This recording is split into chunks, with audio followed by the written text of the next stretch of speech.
Hello friends, ഇന്ന് ഞാൻ പറയാൻ പോകുന്നത് അബിയും ഷൈനിയും തമ്മിലുള്ള ആ ഒരു കഥയുടെ രണ്ടാം ഭാഗമാണ് കേട്ടോ. അപ്പം എല്ലാവരും കഥ കേട്ടിരിക്കുക. കഥ കേട്ട് ഇഷ്ടപ്പെടുകയാണെന്നുണ്ടെങ്കിൽ ലൈക്ക് ചെയ്യുക, സബ്സ്ക്രൈബ് ചെയ്യുക. അപ്പം നമുക്കിനി കഥയിലേക്ക് പോയാലോ. ആ സമയം തന്നെ ഞാൻ ഷൈനിയോട് ആവശ്യപ്പെട്ടു, എന്തെങ്കിലും ഒരു ഗെയിം അങ്ങനെ എന്തെങ്കിലും കളിച്ചിട്ട് കിടക്കാം, അതായിരിക്കും കുറച്ചുകൂടെ നല്ലത്. നേരെ പോയി കിടന്നുറങ്ങി കഴിഞ്ഞാൽ മൊബൈൽ തോണ്ടി അങ്ങനെ സമയം പോകുകയും പിന്നാണെന്നുണ്ടെങ്കിൽ നമുക്ക് തന്നെ ദേഷ്യം വരുമല്ലോ. അതുകൊണ്ട് തന്നെ എന്തെങ്കിലും ഒരു ഗെയിംസും കാര്യങ്ങളൊക്കെ സ്റ്റാർട്ട് ചെയ്തിട്ട് കിടക്കാം എന്ന് തന്നെ ഞാൻ ഷൈനിയുടെ അടുത്ത് പറഞ്ഞു. അങ്ങനെയാണെങ്കിൽ നമുക്കൊരു ഗെയിം സ്റ്റാർട്ട് ചെയ്യാം എന്ന് ഷൈനി എൻ്റെ അടുത്ത് പറഞ്ഞു. ആ ഗെയിം മറ്റൊന്നും ആയിരുന്നില്ല, ഒരു 4 പേപ്പർ കടലാസ് കഷ്ണങ്ങൾ. അതിൽ ഒരെണ്ണം കുറച്ച് ഡേഞ്ചറാണ്. ആ പേപ്പർ കടലാസ് കഷ്ണങ്ങളിൽ ഒരെണ്ണം 0 ആണ്, ബാക്കിയെല്ലാം നമ്പേഴ്സും. പക്ഷേ ആ 4 പേപ്പർ കടലാസ് കഷ്ണങ്ങളിൽ ആ 0 കിട്ടുന്ന ആള് കുനിഞ്ഞു നിന്ന് എക്സസൈസ് ചെയ്യണം. അതായിരുന്നു ടാസ്ക്. അത് കുറച്ച് ഡിഫിക്കൽട്ടായിട്ടുള്ള കാര്യം തന്നെയാണ്. കാരണം കുനിഞ്ഞു നിന്ന് ആ ഒരു കാലിൽ തൊടുക എന്ന് പറയുന്നത് എന്നെ സംബന്ധിച്ച് കുറച്ച് ബുദ്ധിമുട്ടുള്ള കാര്യമാണ്. അപ്പൊ തന്നെ ഷൈനി പറഞ്ഞു, എന്നെങ്കിൽ പിന്നെ നമുക്കത് തന്നെ സ്റ്റാർട്ട് ചെയ്യാം, രാത്രിയാകുമ്പോൾ ഒരു എക്സസൈസും ആവുമല്ലോ എന്ന് തന്നെ ഷൈനി എൻ്റെ അടുത്ത് പറഞ്ഞു. അങ്ങനെ ഞങ്ങൾ ആ കടലാസ് കഷ്ണങ്ങളെല്ലാം ഒന്ന് റെഡിയാക്കി വെച്ചു. ആ സമയത്താണെന്നുണ്ടെങ്കിൽ പെട്ടെന്നാണ് ഷൈനിയുടെ മൊബൈലിൽ ഒരു കോള് വരുന്നത്. ഞാൻ പെട്ടെന്ന് തന്നെ ചോദിച്ചു, ആരാത് എന്ന് ചോദിക്കുമ്പം ഷൈനി ഒരു മൗനത്തോടെ മറുപടി പറഞ്ഞു, ഹസ്ബൻഡ് അങ്ങ് എത്തിയെന്ന് പറയാൻ വേണ്ടി വിളിക്കായിരിക്കും. അങ്ങനെ വിളിച്ചുകൊണ്ടിരിക്കുന്ന സമയത്ത് തന്നെ പേപ്പർ കടലാസുകൾ ചുരുട്ടുന്ന സമയത്ത് തന്നെ ഷൈനി ഫോൺ അറ്റൻഡ് ചെയ്തു. ആ സമയത്ത് ഭർത്താവിൻ്റെ അടുത്ത് തന്നെ അവൾ സംസാരിക്കുന്നുണ്ടായിരുന്നു എൻ്റെ മുന്നിൽ വെച്ച്. ആ, അവിടെ എത്തിയിട്ടുണ്ട്, വേറെ ഒന്നും കുഴപ്പമൊന്നുമില്ല എന്നായിരുന്നു ഭർത്താവ് പറഞ്ഞിരുന്നത്. അത് കേട്ട സമയത്ത് തന്നെ ഷൈനിക്ക് സന്തോഷമായി. ആ, അങ്ങ് എത്തിയല്ലോ, സേഫ് ആയിരുന്നല്ലോ എന്ന് തന്നെ ഷൈനി പറഞ്ഞു. പെട്ടെന്ന് ഷൈനി ഭർത്താവിൻ്റെ അടുത്തായിട്ട് പറഞ്ഞു, അവിടെ ചെന്ന് ഞാൻ പറഞ്ഞ കാര്യങ്ങളൊന്നും കൊണ്ടുവരാൻ മറക്കണ്ട, അതില്ലാതെ നിങ്ങൾ ഇങ്ങോട്ട് വരികയും വേണ്ട എന്ന് മാത്രം ഷൈനി പറഞ്ഞ് ഫോൺ വെച്ചു. പെട്ടെന്ന് തന്നെ ഞാനൊരു പുഞ്ചിരിയോട് ചോദിച്ചു, എന്താ ഇത്ര കാര്യമായിട്ട്, നാട്ടിൽ നിന്നെങ്കിലും അച്ചാറോ മറ്റ് സാധനങ്ങൾ എന്തെങ്കിലും ആണോ? ആ നിമിഷം ഷൈനി ചിരിച്ചുകൊണ്ട് തന്നെ പറഞ്ഞു, അതൊന്നുമല്ല, ഞാൻ നേരത്തെ പറഞ്ഞില്ലേ, ആൾക്കാണെന്നുണ്ടെങ്കിൽ ഡ്രസ്സ് ഇങ്ങനത്തെ ആ ഒരൊന്നും ഇടുന്നത് ഇഷ്ടമല്ല. അപ്പോഴാണെന്നുണ്ടെങ്കിൽ അങ്ങനെ കുറേ ഡ്രസ്സും കാര്യങ്ങളൊക്കെ അമ്മ വാങ്ങിച്ചു വെച്ചിട്ടുണ്ട്. അമ്മ എപ്പോഴും എനിക്ക് സപ്പോർട്ടാണ് കേട്ടോ. മറ്റൊന്നും കൊണ്ടല്ല, അമ്മയ്ക്കൊന്നും ഇങ്ങനെയൊന്നും നടക്കാൻ പറ്റിയിട്ടില്ല. അതുകൊണ്ട് തന്നെ എന്നോട് പ്രത്യേക സ്നേഹം അമ്മയ്ക്കുണ്ട്. ആ ഒരു സമയത്ത് ഭർത്താവിൻ്റെ കയ്യിൽ തന്നെ ആ ഡ്രസ്സും കാര്യങ്ങളൊക്കെ കൊടുത്തുവിടാന്ന് പറഞ്ഞിട്ടുണ്ട്. അതുകൊണ്ടാണ് ആളെ ഒന്ന് വരട്ടെ ഞാൻ വെച്ചത് എന്ന് പറഞ്ഞ് ഷൈനി ഒന്ന് പുഞ്ചിരിച്ചു. ഞാനും പറഞ്ഞു, താൻ ആള് കൊള്ളാലോ, ഭയങ്കര ലെവൽ തന്നെ എന്ന് തന്നെ പറഞ്ഞു നിർത്തുന്ന സമയത്ത് ഷൈനിയുടെ ആ ചിരി നിർത്തുന്നില്ലായിരുന്നു. എന്നെങ്കിൽ തന്നെ നമുക്ക് കളി അങ്ങ് തുടരാം എന്ന് തന്നെ പറഞ്ഞുകൊണ്ട് ഞാൻ ഷൈനി എടുത്ത് ആ പേപ്പർ വാങ്ങിച്ചു. ആ ഒരു കടലാസ് കഷ്ണങ്ങൾ ആദ്യം ഇട്ടത് ഞാനായിരുന്നു. ആ ടൈമിൽ ഓരോ ടൈമിലും ആ 4 കടലാസ് കഷ്ണങ്ങളിൽ ഒരെണ്ണം ഞാൻ എടുക്കണം, മറ്റേ ഒന്ന് ഷൈനി എടുക്കണം. ആ 0 4 ഏതെങ്കിലും ഒരെണ്ണത്തിനകത്ത് വന്നു കഴിഞ്ഞാൽ ആ ആള് എക്സസൈസ് ചെയ്യുക എന്നതായിരുന്നു ടാസ്ക് എന്ന് പറയുന്നത്. അപ്പൊ തന്നെ ഷൈനി അതെടുത്തു. ഷൈനിക്ക് ഏകദേശം ഒരു നമ്പറാണ് കിട്ടിയത്, എനിക്കും അതേപോലെ നമ്പർ. ബാക്കി 2 ഇതിനകത്തോ മറ്റോ ആണ് ആ 0 കിടക്കുന്നത്. അതുകൊണ്ട് ഞങ്ങൾ 2 പേരും സേഫായി. അങ്ങനെ അത് കഴിഞ്ഞ ശേഷം വീണ്ടും രണ്ടാമത്തെ കളി തുടങ്ങും. ആ ടൈമിലാണെന്നുണ്ടെങ്കിൽ 0 എനിക്കായിരുന്നു കിട്ടിയത്. പെട്ടെന്ന് തന്നെ ഷൈനി അതെടുത്ത് നോക്കി, ആഹാ 0 കിട്ടിയിട്ടുണ്ടല്ലോ, എന്നെങ്കിൽ പിന്നെ പോയി എക്സസൈസ് ചെയ്തു എന്ന് പറഞ്ഞിട്ട് ഷൈനി എൻ്റെ അടുത്ത് അങ്ങോട്ട് പറഞ്ഞിട്ടു. ഞാനാണെന്നുണ്ടെങ്കിൽ കുഞ്ഞിൽ നിന്ന് ഇങ്ങനെ എക്സസൈസ് ചെയ്യുകയായിരുന്നു. അപ്പം തന്നെ ഷൈനി പൊട്ടിച്ചിരിക്കുന്നുണ്ടായിരുന്നു. ആഹാ, നടക്കട്ടെ നടക്കട്ടെ എന്ന് മാത്രം ഷൈനി പറയുന്നുണ്ടായിരുന്നു. ഞാൻ പറഞ്ഞു, എനിക്ക് മാത്രമല്ല താങ്കൾക്കും വരും എന്ന് പറഞ്ഞിട്ട് ഞാൻ വീണ്ടും അവിടെ വന്നിരുന്നു. ആ സമയം ഒരു ഇൻട്രസ്റ്റിംഗ് ഫാക്റ്റ് എന്ന പോലെ ഞാനും ഷൈനിയും വീണ്ടും ആ ഒരു കളി തുടർന്നു. ആ ടൈമിൽ രണ്ടാമത്തെ ടൈമിൽ കിട്ടിയത് വീണ്ടും എനിക്ക് തന്നെയായിരുന്നു, മറ്റൊന്നുമായിരുന്നില്ല, 0 തന്നെ. അപ്പൊ തന്നെ ഷൈനി വീണ്ടും പൊട്ടിച്ചിരിച്ചുകൊണ്ട് പറഞ്ഞു, ആ തനിക്ക് തന്നെ ലോട്ടറി അടിക്കുന്നത് എന്ന് പറഞ്ഞിട്ട് വീണ്ടും ഞാൻ അവിടെ പോയി നിന്നു. എക്സസൈസ് ഒരു 10 പ്രാവശ്യം. അങ്ങനെ നിന്നുകൊണ്ടിരിക്കുന്ന സമയത്ത് ഞാൻ നെക്സ്റ്റ് ആണ്. അപ്പൊ എനിക്ക് തന്നെ വാശി തോന്നി, എങ്ങനെയൊക്കെയായാലും എങ്ങനെയെങ്കിലും കളി ചെയ്യിക്കണം എന്നുള്ള രീതിയിൽ ഞാൻ പറഞ്ഞു, എന്നാൽ പിന്നെ ഒന്നുകൂടെ ഇടാം എന്ന് പറഞ്ഞിട്ട് ഞാൻ ആ നമ്പർ ഒന്ന് നോട്ട് ചെയ്ത് വെച്ചു, കിട്ടുന്നത്. ഇനിയിപ്പം അത് ഷൈനിക്ക് കിട്ടട്ടെ എന്ന് വിചാരിച്ചു. പെട്ടെന്ന് ആ നമ്പറിനകത്ത് തന്നെ ഞാൻ ആ ഒരു നമ്പർ മാത്രം മാറ്റിയിട്ട് മറ്റേതെടുത്തു. അപ്പൊ തന്നെ ഷൈനി എടുത്തത് ആ 0 നമ്പറായിരുന്നു. ആ അങ്ങനെ എടുത്ത സമയത്ത് തന്നെ എനിക്ക് പെട്ടെന്ന് മനസ്സിലായി. ഞാനൊന്നും അറിയാത്തതുപോലെ പറഞ്ഞു, എന്താ കിട്ടിയത് എന്ന് ചോദിക്കുന്ന സമയത്ത് തന്നെ ഷൈനി പറഞ്ഞു, 0 ആണ് കിട്ടിയത്. പെട്ടെന്ന് ഞാൻ എൻ്റെ പൊട്ടിക്കലാശും ആഹ്ലാദവും തുടങ്ങി. അപ്പൊ തന്നെ ഞാൻ പറഞ്ഞു, എന്നാ പിന്നെ പൊക്കോ, പോയി എക്സസൈസും കാര്യങ്ങളൊക്കെ ചെയ്യും, എന്നെ കൊണ്ട് ഇത്രയും സമയമൊക്കെ ചെയ്യിപ്പിച്ച ആളല്ലേ, ഇന്ന് താൻ തന്നെ ചെയ്യും എന്ന് പറഞ്ഞ് ഞാനിങ്ങനെ പൊട്ടിച്ചിരിച്ചുകൊണ്ട് പറയുമ്പോൾ ഷൈനി ഒരു ദയനീയതയോടെ അവിടെ നിന്ന് എഴുന്നേൽക്കുന്നുണ്ടായിരുന്നു. ഞാൻ ചെയ്യണോ എന്ന് പറഞ്ഞിട്ട് എൻ്റെ അടുത്ത് ദയനീയമായ മുഖത്തോടെ ഇങ്ങനെ നിൽക്കുന്നുണ്ടായിരുന്നു. ഞാൻ പറഞ്ഞു, പോയി ചെയ്യും, ഇനി അടുത്ത ടാസ്ക് ഉണ്ട് കേട്ടോ എന്ന് പറഞ്ഞിട്ട് ഷൈനി ഞാൻ അവിടേക്ക് പറഞ്ഞു വിട്ടു. ഞാനത് പറയുന്ന സമയത്തും ഷൈനി ആണെങ്കിൽ കുറച്ച് മടിയുള്ളൊരു കൂട്ടത്തിലായിരുന്നു. അതുപോലെ തന്നെ ഷൈനി അവിടെ പോയി നിന്നു. ഒരു കുഞ്ഞു കുട്ടിയെ പോലെ തന്നെ ഷൈനി നിന്ന് കെഞ്ചുന്നുണ്ടായിരുന്നു. പക്ഷേ ഞാനതൊന്നും കേൾക്കുന്നുണ്ടായിരുന്നില്ല.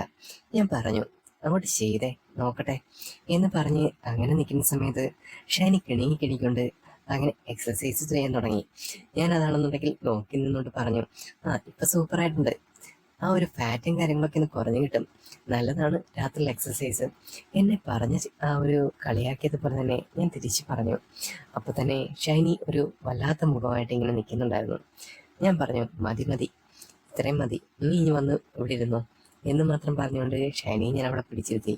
ഇനിയിപ്പം ഈ ഒരു കളിയിൽ 2 ടാസ്കും ഇങ്ങനെയായില്ലേ, ഇനി നമുക്ക് വേറെ എന്തെങ്കിലും ഒന്ന് ഒപ്പിച്ചാലോ, വേറെ എന്തെങ്കിലും ഒരു ടാസ്ക് തോൽക്കുന്ന ആള് അങ്ങനെ ചെയ്യണം, അത് ഇച്ചിരി കൂടിയ ടാസ്ക് ആയിക്കോട്ടെ എന്ന് തന്നെ ഞാൻ ഷൈനി അടുത്ത് പറയുമ്പോൾ ഷൈനി പറഞ്ഞു, എന്നാ പിന്നെ ആ ഒരു ടാസ്ക് താൻ തന്നെ തീരുമാനിച്ചു, അതല്ലേ നല്ലത്.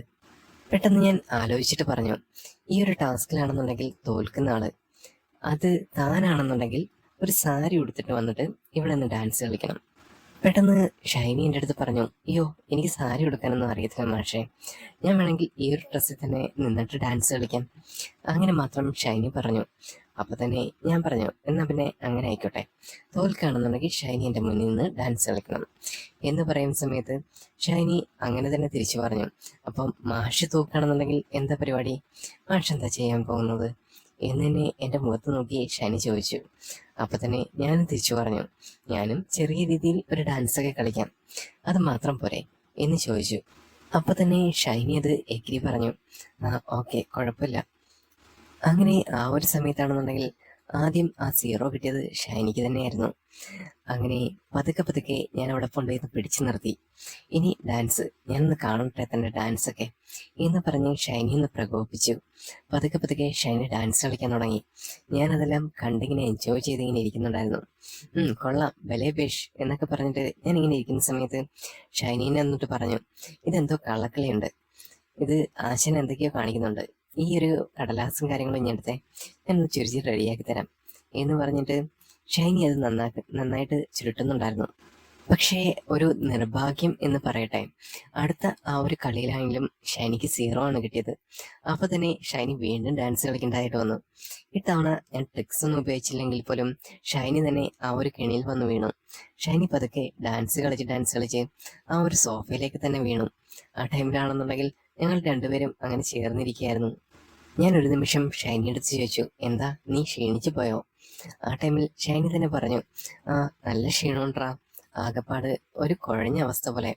ഞാൻ പറഞ്ഞു, എന്നാ പിന്നെ ഒരു കാര്യം ചെയ്യേ, നീ പോയി കിടന്നു എന്ന് പറഞ്ഞിട്ട് ഞാൻ ഷൈനിയെ ഒന്ന് നിർബന്ധിക്കുന്ന സമയത്ത് ഷൈനി ഒട്ടും അങ്ങനെ പോകുന്നില്ലായിരുന്നു.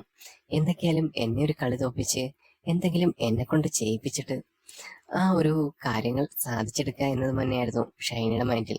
പെട്ടെന്ന് തന്നെ ഷൈനി എൻ്റെ അടുത്ത് പറഞ്ഞു, ഈ കളി തോക്കുന്ന ആള് ഞാൻ പറയുന്നത്, തോക്കുന്ന ആളാണെന്നുണ്ടെങ്കിൽ താനാണെന്നുണ്ടെങ്കിൽ ഞാൻ പറയുന്നത് കേൾക്കണം, അപ്പോൾ ഞാനാണെന്നുണ്ടെങ്കിൽ താൻ പറയുന്നത് കേൾക്കണം എന്ന് തന്നെയായിരുന്നു ഷൈനി എന്നോട് പറഞ്ഞത്. അതിപ്പം വലിയൊരു ഓഫറാണ് എന്താണെങ്കിലും. ഞാൻ പിന്നെ ആ ഒരു കളിക്ക് മുതിരാനായിട്ട് തുടങ്ങി. ആ ടൈമിൽ തന്നെ ഷൈനി അത് ചുരുട്ടി ഇട്ടുകൊടുത്തു. പെട്ടെന്ന് ആ സമയം എനിക്കായിരുന്നു ആ 0 കിട്ടിയത്. പെട്ടെന്ന് ആ ഒരു 0 കിട്ടിയത് എനിക്കാണെന്ന് അറിഞ്ഞപ്പോൾ തന്നെ ഷൈനി ആർപ്പുവിളിയോടെ ഒന്ന് ചിരിക്കുന്നുണ്ടായിരുന്നു. ഇനി ഞാൻ പറയുന്നത് മാത്രം താൻ കേൾക്കണം എന്ന് തന്നെ ഷൈനിയുടെ അടുത്ത് പറഞ്ഞു. എന്താണാവോ ഉദ്ദേശിക്കുന്നത്, പറഞ്ഞോളൂ എന്ന് മാത്രം ഞാൻ ഷൈനിയോട് പറഞ്ഞു. അപ്പൊ തന്നെ ഷൈനി എൻ്റെ അടുത്ത് പറഞ്ഞു, മറ്റൊന്നുമല്ല, എൻ്റെ ഡ്രസ്സും കാര്യങ്ങളൊക്കെ താൻ അലക്കി തരണം എന്ന് മാത്രമായിരുന്നു ഷൈനി അത് പെട്ടെന്ന് പറയുന്നത്. പക്ഷേ ആ ഒരു സമയമാണെന്നുണ്ടെങ്കിൽ അതൊരു ഞെട്ടലോടെ ഞാൻ കേട്ടിരുന്നു. മറ്റൊന്നും ആയിരുന്നില്ല, മറ്റാരുടെയും ഡ്രസ്സും കാര്യങ്ങളൊന്നും ഞാനിതുവരെ വാഷ് ചെയ്തിട്ട് പോലുമില്ല. എന്നെക്കൊണ്ട് തന്നെ ഷൈനി ഇത് പറയുന്നുണ്ടല്ലോ, എന്തായിരിക്കും അങ്ങനെ ഷൈനി പറയാനുള്ള കാര്യം എന്ന് ഞാനിങ്ങനെ ആലോചിച്ചു. അപ്പോൾ ഞാൻ അത് കേട്ടിരുന്നു. അപ്പോൾ തന്നെ ഞാൻ പറഞ്ഞു, അത് വേണോ എന്ന് ചോദിക്കുമ്പോൾ ഷൈനി തന്നെ പറഞ്ഞു, വേണം, എനിക്കത് ചെയ്തു തരണം എന്ന് തന്നെ ഷൈനി നിർബന്ധമായിട്ട് എൻ്റെ അടുത്ത് പറയുന്ന സമയത്ത് ഞാനതെങ്കിൽ പറഞ്ഞു, എന്നാൽ പിന്നെ താനത് എടുത്തിട്ട് വാ, ഞാനത് എടുത്ത് ശരിയാക്കി തരാം എന്ന് പറയുമ്പോൾ ഷൈനി പറഞ്ഞു, അത് എൻ്റെ ഇഷ്ടമല്ല, അതവിടെ ഇരിപ്പുണ്ട്, താനത് എടുക്കണം, അതിനുശേഷം വാഷ് ചെയ്ത് തരണം. എന്നെ ഇത്രയും നേരം ഡാൻസ് കളിപ്പിച്ചാറല്ലേ, അപ്പോൾ തന്നെ താനത് എടുത്തിട്ട് പോയി വാഷ് ചെയ്ത എന്ന് തന്നെ ഷൈനി ഒരു കർക്കശം പോലെ എൻ്റെ അടുത്ത് പറഞ്ഞു. ആ ടൈമിലാണെന്നുണ്ടെങ്കിൽ ഷൈനിയുടെ മുഖഭാവം എല്ലാം ഒന്ന് മാറുന്നുണ്ടായിരുന്നു. ഒരു കെട്ടിലമ്മ പോലെ കാലൊക്കെ ഒന്ന് മേളിക്കേറ്റ് വെച്ച് ഒരു പരിഹാസം എന്ന പോലെ അങ്ങനെ ഇരിക്കുന്നുണ്ടായിരുന്നു. ആ ടൈമിലാണെന്നുണ്ടെങ്കിൽ ഞാനൊരു അടിമയെ പോലെ എനിക്ക് ഫീൽ ചെയ്തു. ആ ടൈമിൽ ഷൈനി എൻ്റെ അടുത്ത് പറഞ്ഞു, ചെല്ല്, പോയി എടുത്ത് വാഷ് ചെയ്തോട്ടോ എന്ന് ഒരു മൃദുലമായ ഭാഷയിൽ പറയുന്നുണ്ട്. അപ്പം ഞാൻ പതുക്കെ ഒരു ചിരിയോടെ അങ്ങോട്ട് ചെന്നു. അപ്പം സമയത്ത് തന്നെ ഒരു കൂടയ്ക്കകത്തുള്ളിൽ അവളുടെ എല്ലാ ഡ്രസ്സും കാര്യങ്ങളൊക്കെ അവളത് എടുത്തു വെച്ചിട്ടുണ്ടായിരുന്നു. ആ ടൈമിൽ അവൾ ആ ഒരു മുറിയിലേക്ക് വന്നു കയറി. എല്ലാം എടുത്തോട്ടോ, ഒന്നും മറക്കണ്ട എന്ന് പറയുന്ന സമയത്ത് ഞാനങ്ങനെ എടുത്തെല്ലാം മാറ്റി വെച്ചു. അപ്പൊ തന്നെ അവൾ പറഞ്ഞു, എല്ലാം എടുത്തോളൂ. അങ്ങനെ എല്ലാ ഡ്രസ്സും ഞാൻ എടുത്തു. അപ്പൊ തന്നെ ആൾ എൻ്റെ അടുത്ത് വന്നിട്ട് പറഞ്ഞു, അങ്ങനെയല്ല കേട്ടോ, ഞാൻ എടുത്തുതരാം, എല്ലാം എടുത്തുതരാം എന്ന് പറഞ്ഞിട്ട് എൻ്റെ അടുത്തിട്ട് വന്നിട്ട് അതെല്ലാം എടുത്തങ്ങോട്ട് മാറ്റിയിടുന്നുണ്ടായിരുന്നു. അയ്യോ, ഇത്രയും ഡ്രസ്സും കാര്യങ്ങളുണ്ടോ, താനിതുവരെ അലക്കും കുളിയൊന്നും ഇല്ലായിരുന്നോ എന്ന് ഞാൻ പരിഹാസത്തോടെ ചോദിക്കുന്ന സമയത്ത് പെട്ടെന്ന് അവൾ എൻ്റെ അടുത്ത് പറഞ്ഞു, ഞാനിപ്പോൾ മുതലാളിയാണ്, ഇപ്പോൾ താനെൻ്റെ ഒരു ജോലിക്കാരനും, അപ്പോൾ ആ ഒരു കാര്യങ്ങളാണ് നമ്മളിപ്പം ചെയ്യുന്നത് ഈ ഒരു കടയിൽ എന്ന് തന്നെ അവൾ എൻ്റെ അടുത്ത് പറഞ്ഞു. ആയിക്കോട്ടെ മുതലാളി, ആ സാധനം ഞാൻ എടുത്ത് തന്നോളൂ എന്ന് പറയുന്ന സമയത്ത് ഒരു പുഞ്ചിരിയോടെ അവളുടെ അടുത്ത് എനിക്ക് തന്നു. ഞാൻ പതുക്കെ ആ ഡ്രസ്സുമായിട്ട് വാഷിംഗ് മെഷീൻ്റെ അടുത്തേക്ക് പോയി. അവളുടെ ഓരോ ഡ്രസ്സും ഞാനെടുത്ത് അവളുടെ മുന്നിൽ വെച്ച് തന്നെ ആ ഒരു വാഷിംഗ് മെഷീനകത്തോട്ട് പറക്കിയിട്ടു. പതുക്കെ ആ ഒരു സോപ്പ് പൊടിയിട്ട് അത് കറക്കുന്ന സമയത്ത് ഓക്കെ, ഇത്രയും മതി, താൻ ഇത്രയും ചെയ്താൽ മതി, മറ്റൊന്നുമല്ല, ഞാൻ എൻ്റെ ഭർത്താവിനെ കൊണ്ട് ഇതൊക്കെ ചെയ്യിപ്പിക്കാനായിട്ട് നോക്കിയായിരുന്നു, ആളിത് വഴങ്ങി തരുന്നില്ല, പിന്നെ എനിക്കൊരാഗ്രഹം ഉണ്ടല്ലോ ഇങ്ങനെയൊക്കെ ചെയ്യിപ്പിക്കണമെന്ന്, അത് തന്നെ കൊണ്ട് ചെയ്തന്നേ ഉള്ളൂ എന്ന് മാത്രം ഷൈനിയുടെ അടുത്ത് മറുപടി പറഞ്ഞു. അങ്ങനെ ആ തുണിയെല്ലാം വാഷിംഗ് മെഷീനകത്തിട്ടതിന് ശേഷം ഞാനും ഷൈനിയും കൂടെ അവിടേക്ക് അകത്തേക്ക് കയറി. അപ്പൊ തന്നെ ഷൈനി എന്നെ വിളിച്ചു, ഇതാ താൻ ഇങ്ങോട്ട് വന്നേ എന്ന് പറയുന്ന സമയത്താണെന്നുണ്ടെങ്കിൽ ഞാൻ അവിടേക്ക് ചെന്നു. അപ്പൊ തന്നെ ഷൈനി എൻ്റെ അടുത്ത് പറഞ്ഞു, താൻ ഇവിടെ ഇരിക്കേ എന്ന് പറഞ്ഞെന്നെ ബെഡിൽ പിടിച്ചിരുത്തി. ഞാനും ആ സമയത്താണെന്നുണ്ടെങ്കിൽ കുറച്ചു നേരം അങ്ങോട്ട് കയറിയിരുന്നു. ഷൈനി ആണെന്നുണ്ടെങ്കിൽ നേരെ ആ ഒരു തലേണ എടുത്തിട്ട് ബെഡിൻ്റെ ആ സൈഡിലേക്ക് എടുത്ത് മാറ്റിയിട്ട് അവിടെ ഇങ്ങനെ ചാരിയിരുന്നു. താൻ കുറച്ചു നേരം ഇരിക്കേ, കുറച്ചു നേരം നമുക്ക് സംസാരിച്ചിരിക്കാം. ശരിക്കും ആ ഒരു സമയത്തായിരുന്നു ആ ഒരു ബെഡ്റൂം ഞാനിപ്പോൾ കാണുന്നത്. അതാണെങ്കിൽ അലങ്കരിച്ചിട്ടുണ്ടായിരുന്നു. ഷൈനിയും ഭർത്താവും മാത്രമായിരുന്നു ആ ഒരു റൂമിൽ താമസിക്കുന്നത്. ഞാനും പിന്നെ എൻ്റെ ഫ്രണ്ട്സും എല്ലാം അപ്പുറത്ത് തന്നെയായിരുന്നു പ്ലാൻ ചെയ്തത്. പക്ഷേ അവരെല്ലാം നാട്ടിൽ പോയല്ലോ, അങ്ങനെയാണ് ഞങ്ങൾ ഒറ്റയ്ക്കായതും. പക്ഷേ ഈ ഒരു സമയത്താണെന്നുണ്ടെങ്കിൽ ഞാൻ ആ ബെഡ്റൂം മൊത്തം നോക്കി, എല്ലാം നല്ല വൃത്തിയാക്കിയിട്ടിട്ടുണ്ട്. പിന്നെ ആണെന്നുണ്ടെങ്കിൽ എല്ലാം നല്ല രീതിയിൽ തന്നെ. പക്ഷേ ബെഡ്റൂമിൻ്റെ അകത്താണെന്നുണ്ടെങ്കിൽ ചെറിയ സ്മെല്ലും കാര്യങ്ങളൊക്കെ ഉണ്ട്. അതെന്തോ പെർഫ്യൂമിൻ്റെ കാര്യങ്ങളൊക്കെയാണെന്ന് തോന്നുന്നു. ആ ഒരു ഷൈനിയും ഭർത്താവും ഒക്കെ ആണെന്നുണ്ടെങ്കിൽ ആ ഒരു പെർഫ്യൂമും കാര്യങ്ങളൊക്കെ നല്ല രീതിയിൽ യൂസ് ചെയ്യുന്ന ആൾക്കാരാണ്. അതുകൊണ്ട് തന്നെയാണ് അകത്ത് ഇത്രയും സ്മെല്ലെന്ന് എനിക്ക് തോന്നി. പെട്ടെന്ന് ഷൈനി എന്നെ ഇങ്ങനെ നോക്കി നിന്നു, ഒന്നും സംസാരിക്കാതെ. ഞാൻ പറഞ്ഞു, എന്തെങ്കിലും നോക്കിയിരിക്കുന്നേ എന്ന് പറയുമ്പോൾ ഒന്നുമില്ല, എൻ്റെ കാൽവെള്ളക്കാണെന്നുണ്ടെങ്കിൽ എന്തോ ഒരു വേദന, ആ വിരലിലാണെന്നുണ്ടെങ്കിൽ ഒരു ബുദ്ധിമുട്ട് പോലെ. ഞാൻ ആ സമയമാണെന്നുണ്ടെങ്കിൽ ഷൈനിയുടെ കാൽപാദത്തിന് തൊട്ടിപ്പുറത്തായിട്ടിരിക്കുകയായിരുന്നു. എന്നെ ആ കാൽ നോക്കി. ഞാൻ പറഞ്ഞു, ഇതെന്തോ നീര് പോലെ എന്തോ തോന്നുന്നുണ്ട് കേട്ടോ.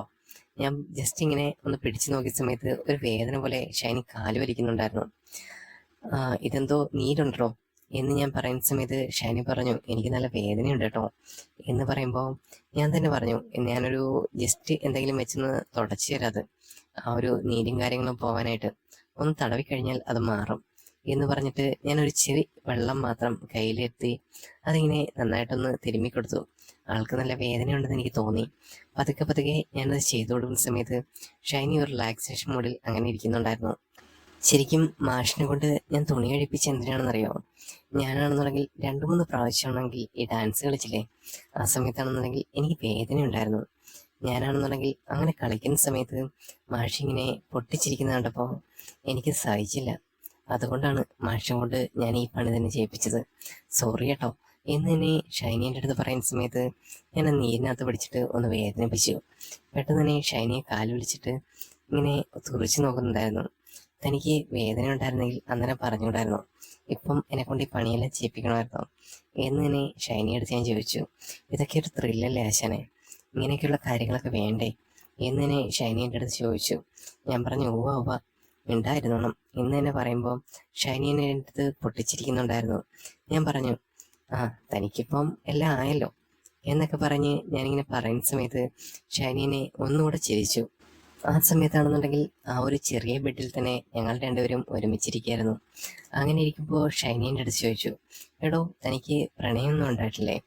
തനിക്കിവിടെ ഈ ഒരു ഇത്രയും നല്ലൊരു സ്പേസ് കാര്യങ്ങളൊക്കെ കിട്ടിയിട്ടും ഒരു കണക്ഷനും ഇല്ല എന്നൊക്കെ പറഞ്ഞു കഴിഞ്ഞാൽ അതൊരു പോസിബിൾ ആയിട്ടുള്ള കാര്യമാണോ എന്നിങ്ങനെ ചോദിച്ചു. പെട്ടെന്ന് തന്നെ ഞാൻ പറഞ്ഞു, ഞങ്ങളും ഫ്രണ്ട്സും കൂടെ എടുത്തിട്ട ഒരു റൂമും കാര്യങ്ങളൊക്കെ ആയിരുന്നു. പിന്നെ അവിടെ ആണെന്നുണ്ടെങ്കിൽ ഇങ്ങനെ ഫാമിലീസും കാര്യങ്ങളൊക്കെ ഉള്ളല്ലോ, അങ്ങനെ വന്നു കഴിഞ്ഞു. പിന്നെ നാട്ടിലാണെങ്കിൽ ഒരു പ്രേമം ഉണ്ടായിരുന്നു, അത് പൊട്ടിപ്പോയി, ബ്രേക്കപ്പ് ആയതാണ് എന്ന് തന്നെ ഞാൻ പറഞ്ഞു. പെട്ടെന്ന് ഞാൻ അത് പറയുന്ന സമയത്ത് ഷൈനിക്ക് എന്തെന്നില്ലാത്ത ഒരാഗ്രഹം, അതൊക്കെ കേട്ടിരിക്കാനൊരു ത്രില്ലുള്ള ആളാണ് ഷൈനി എന്ന് എനിക്ക് തോന്നിയായിരുന്നു. അപ്പോൾ തന്നെ ഞാൻ എല്ലാ കാര്യങ്ങളും ഷൈനി അടുത്ത് ഷെയർ ചെയ്തു, ആ ബ്രേക്കപ്പിൻ്റെ കാര്യങ്ങളും അതുമൊക്കെ. അങ്ങനെ എല്ലാം കേട്ട് ഷൈനി ഇങ്ങനെ രസിച്ചിരുന്നു. പെട്ടെന്ന് തന്നെ ഷൈനി എൻ്റെ അടുത്തായിട്ട് പറഞ്ഞു, എനിക്ക് പ്രേമിക്കാനും കാര്യങ്ങൾക്കും ഒന്നും അവസരം കിട്ടില്ലടോ. പിന്നെ വീട്ടിലാണെങ്കിൽ അത്യാവശ്യം സീനായിരുന്നു, ഇങ്ങനെ കൊണ്ടേ കെട്ടിക്കത്തോളൂ എന്നൊക്കെ പറഞ്ഞിട്ട്. അതൊക്കെ ഒരു പ്രശ്നങ്ങളും കാര്യങ്ങളൊക്കെ ആയിരുന്നു, അല്ലാതെ എനിക്കിവിടെ വലിയ ഒരു ഇൻട്രസ്റ്റും കാര്യങ്ങളും തോന്നില്ല. അത് ഷൈനി എൻ്റെ അടുത്ത് പറയുന്ന സമയത്ത് തന്നെ ഞാൻ ചിരിച്ചു പറഞ്ഞു, അതൊക്കെ ഒരു സമയത്ത് കിട്ടുന്ന ഒരു കാര്യങ്ങളാണ് ഷൈനി, അത് നമുക്ക് ആ സമയത്ത് കിട്ടിയില്ലെങ്കിൽ പിന്നെ ഒരിക്കലും അങ്ങനെയുള്ളതൊന്നും കിട്ടില്ല. ശരിയാണല്ലേ, കോളേജ് ലൈഫിലും പിന്നെ സ്കൂൾ ലൈഫിലും ഒന്നും പ്രേമിക്കാൻ പറ്റിയില്ല, പിന്നെ പെട്ടെന്ന് കല്യാണം കഴിക്കുകയും ചെയ്തു, പിന്നെ ഇങ്ങനെയാണ് ലൈഫ്, അതൊക്കെ തന്നെ എന്ന് ഷൈനി ഒരു നിരാശാഭാവത്തോടെ പറയുമ്പോൾ ഞാൻ കാലെ പിടിച്ചിട്ട് തന്നെ പറഞ്ഞു, ഇനിയും സമയമൊക്കെ ഉണ്ട്, അങ്ങ് പ്രേമിച്ചാൽ മതി എന്ന് പറയുമ്പോൾ ഷൈനി പറഞ്ഞു, ഓ ഇനിയിപ്പം അതിനൊന്നും ഒരു രസമില്ല എൻ്റെ കുട്ടാ എന്ന് ഷൈനി പറഞ്ഞുകൊണ്ടിരുന്നു. പെട്ടെന്ന് ഷൈനി എൻ്റെ അടുത്തായിട്ട് പറഞ്ഞു, തനിക്ക് കഴിക്കാൻ വല്ലതും വേണ്ടേ എന്ന് ചോദിക്കുന്ന സമയത്ത് ഞാൻ പറഞ്ഞു, എനിക്ക് നല്ല ഉറക്കം വരുന്നുണ്ട്, എങ്ങനെയെങ്കിലും ഒന്ന് കിടന്നാൽ മതി എന്നുള്ള ഒരു ചിന്തയാണ്. അങ്ങനെ ഇരിക്കുമ്പോൾ ഷൈനി എന്നെ അടുത്ത് പറഞ്ഞു, താൻ ഇന്ന് ഉറങ്ങാൻ പോകുന്നില്ല, താൻ ഇന്ന് ഉറക്കത്തുമില്ല, നമ്മൾ രണ്ടുപേരും കൂടെ സംസാരിക്കും, എങ്ങനെ ഇരിക്കുന്നു എന്ന് പറയുന്ന സമയത്ത് ഞാൻ തന്നെ പറഞ്ഞു, എൻ്റെ കുഞ്ഞെ എനിക്ക് ഉറക്കം വരുന്നുണ്ട് കേട്ടോ എന്ന് പറയുമ്പോൾ ഷൈനി എന്നെ പറഞ്ഞു, ഇല്ല പോകാൻ പറ്റില്ല എന്ന് പറഞ്ഞ് എന്നെ അവിടെ പിടിച്ചിരുത്തി ഒരു നിർബന്ധ വാശിയോടെ. ആ ടൈമിൽ തന്നെ ഞാൻ പറഞ്ഞു, എന്നെ ഇങ്ങനെ പിടിച്ചിരുത്തല്ലേ, എനിക്ക് ഇങ്ങനെയുള്ള പ്രശ്നങ്ങളൊക്കെ ഉണ്ട് എന്ന് പറയുമ്പോൾ ഷൈനി എൻ്റെ അടുത്ത് പറഞ്ഞു, അത് കുഴപ്പമൊന്നുമില്ല, താനിരുന്ന് എൻ്റെ കഥയെല്ലാം കേട്ട് ഇങ്ങനെ ഇരിക്കുക, അതല്ലേ എനിക്കും ആവശ്യം എന്ന് പറഞ്ഞ് ഷൈനി വീണ്ടും വിടാതെ എന്നെ പിടിച്ചിരുത്തി. ആ ടൈമിൽ തന്നെയാണെന്നുണ്ടെങ്കിൽ ഞാനിങ്ങനെ ഒരു ബോറിങ് പോലെ ഇങ്ങനെ ഫീൽ ചെയ്തു. പെട്ടെന്ന് ഷൈനി എൻ്റെ അടുത്തേക്ക് ഇങ്ങനെ അടുത്തേക്ക് കയറിയിരുന്നു. എൻ്റെ അടുത്ത് ചോദിച്ചു, തനിക്കെന്താ ഇവിടെ ഇരിക്കുന്നത് എന്തെങ്കിലും ബുദ്ധിമുട്ടായിട്ട് തോന്നുന്നുണ്ടോ? ഞാനിരിക്കുന്നോ എന്നോട് സംസാരിക്കുന്നോ എന്തെങ്കിലും ബോറിംഗ് ആയിട്ട് തോന്നുന്നുണ്ടോ എന്ന് ചോദിക്കുമ്പോൾ ഞാൻ പറഞ്ഞു, ഇല്ല, താനങ്ങനെ പറയുന്നതും സംസാരിക്കുന്നതൊക്കെയാണ് എനിക്കിഷ്ടം എന്ന് പറയുമ്പോൾ പെട്ടെന്ന് ഒരു തുറിച്ചു നോട്ടത്തോടെ അടുത്തേക്ക് വന്നിട്ട് ഗുഡ് ബോയ് എന്ന് പറഞ്ഞിട്ട് ഷൈനി ഇങ്ങനെ മാറി നിന്നു. എടോ, പെട്ടെന്ന് ഇതൊരു ത്രിൽ മൊമെൻ്റ് ആണല്ലേ. ഇപ്പോൾ ഞാൻ ആഗ്രഹിച്ചിട്ടുണ്ട് ഇങ്ങനെയൊക്കെയുള്ളൊരു മൊമെൻറ്റ്സും കാര്യങ്ങളൊക്കെ. ഇപ്പോൾ നമ്മൾ രണ്ടുപേരും മാത്രമേ ഉള്ളൂ, പിന്നെ നമുക്കറിയാവുന്ന ആ ഒരു ഗെയിംസ് കാര്യങ്ങൾ അതെല്ലാം നമ്മളൊരു എൻജോയ്മെൻറ്റ് മൊമെൻറ്റിൽ ഇങ്ങനെ എടുക്കുന്നുണ്ട്. അതൊക്കെ എനിക്കൊരുപാട് ഇഷ്ടം തോന്നി. ഈ ഒരു ടൈമിലാണെന്നുണ്ടെങ്കിൽ താനുമായിട്ട് ഇങ്ങനെ സംസാരിച്ചിരിക്കാൻ ഒരു രസമുണ്ട്, അല്ലാതെ ലൈഫിൽ ഇങ്ങനെ ഈ ഒരു മൊമെൻ്റൊന്നും എനിക്ക് കിട്ടിയിട്ടില്ല. ഫ്രണ്ട്സിൻ്റെ അടുത്താണെങ്കിലും എവിടെ നിന്നാണെങ്കിലും. ഇപ്പോഴാണ് കേട്ടോ ഞാനിപ്പോൾ തൻ്റെ അടുത്ത് ഇത്രയും കൂളായിട്ട് സംസാരിക്കുന്നത്, അതെല്ലാം എനിക്കൊരുപാട് ഇഷ്ടപ്പെടുന്നുണ്ട് എന്ന് തന്നെ ഷൈനീൻ്റെ അടുത്ത് പറയുമ്പോൾ ഞാൻ ചിരിച്ചുകൊണ്ട് പറഞ്ഞു, ഞാനിങ്ങനെയൊക്കെയാണ്, ഞാൻ പെട്ടെന്ന് എല്ലാവരുടെ അടുത്തും കുറച്ച് അടുത്തിങ്ങനെ സംസാരിക്കും, അതൊക്കെ എനിക്കുണ്ട് എന്ന് തന്നെ ഞാൻ അവളോട് പറഞ്ഞു. പെട്ടെന്ന് അവൾ എൻ്റെ അടുത്തായിട്ട് പറഞ്ഞു, തന്നെപ്പോലെ സ്മാർട്ടായിട്ടുള്ള ആൾക്കാരെയാണെങ്കിൽ എല്ലാവർക്കും ഇഷ്ടപ്പെടും, തൻ്റെ ആ സംസാരം കൊള്ളാം, പിന്നെ അടുത്തിഴപുകുന്ന ഒരു സാഹചര്യവും കാര്യങ്ങളൊക്കെ കൊള്ളാം, അതൊക്കെ എനിക്കും ഇഷ്ടപ്പെടുന്നുണ്ട്, സംസാരിച്ചിരിക്കുമ്പോൾ എന്തോ ഒരു പോസിറ്റീവ് എനർജി പോലെ എന്ന് ഷൈനി എൻ്റെ കണ്ണിൽ നോക്കി പറഞ്ഞു. അത് ഒരു കോൺഫിഡൻസ് ലുക്കായിരുന്നു, അവളെൻ്റെ കണ്ണിൽ നോക്കി തന്നെയായിരുന്നു സംസാരിച്ചത്. പെട്ടെന്ന് ഞാൻ പറഞ്ഞു, എനിക്കും അങ്ങനെയൊക്കെ ഉണ്ട്, തൻ്റെ അടുത്ത് സംസാരിക്കുമ്പോൾ ഒരു പോസിറ്റീവ് പോലെ എന്തോ നമ്മൾ തമ്മിൽ ഒരു ലെവൽ തിങ്കുള്ള ആൾക്കാരാണെന്ന് തോന്നില്ലേ എന്ന് ഷാനിയോട് ചോദിക്കുമ്പോൾ അവൾ തന്നെ ചിരിച്ചുകൊണ്ട് പറഞ്ഞു, ഉവ്വ ഉവ്വ, എന്തൊക്കെയോ എനിക്കും തോന്നുന്നുണ്ട് കേട്ടോ എന്നിങ്ങനെ പറഞ്ഞിരിക്കുന്ന സമയത്താണെന്നുണ്ടെങ്കിൽ ഞാൻ കുറച്ചുകൂടെ ഷൈനിയുടെ അടുത്തേക്ക് ഇരുന്നു. അതെ, നമുക്കാണെന്നുണ്ടെങ്കിൽ വേറെ എന്തെങ്കിലും ഒരു കാര്യം പ്ലാൻ ചെയ്താലോ, ഇതിങ്ങനെ കുറച്ച് സമയം ഇരിക്കുന്നില്ലേ എന്ന് പറഞ്ഞുകൊണ്ട് ഞാൻ അവളുടെ അടുത്ത് നോക്കുന്ന സമയത്ത് അവൾ എന്നെയും ഒന്ന് നോക്കി. ഈ ഒരു ഭാഗം മാത്രം ഇവിടെ അവസാനിക്കുകയാണ്. ഇതിൻ്റെ 3-ാം ഭാഗം ഉടൻ തന്നെ അപ്ലോഡ് ചെയ്യുന്നതായിരിക്കും. അപ്പം കഥ കേട്ടിരുന്ന എല്ലാവർക്കും നന്ദി. എല്ലാവരും ചാനലൊന്ന് സബ്സ്ക്രൈബ് ചെയ്യുക, ഇഷ്ടപ്പെട്ടാൽ പിന്നെ ലൈക്ക് ചെയ്യണം കേട്ടോ, സബ്സ്ക്രൈബ് ചെയ്യണം, പിന്നെ കമൻറ്റ് ചെയ്യണം കേട്ടോ, എന്താണെങ്കിലും അഭിപ്രായം എന്നത്. ഓക്കെ, ബൈ, വീണ്ടും കാണാം.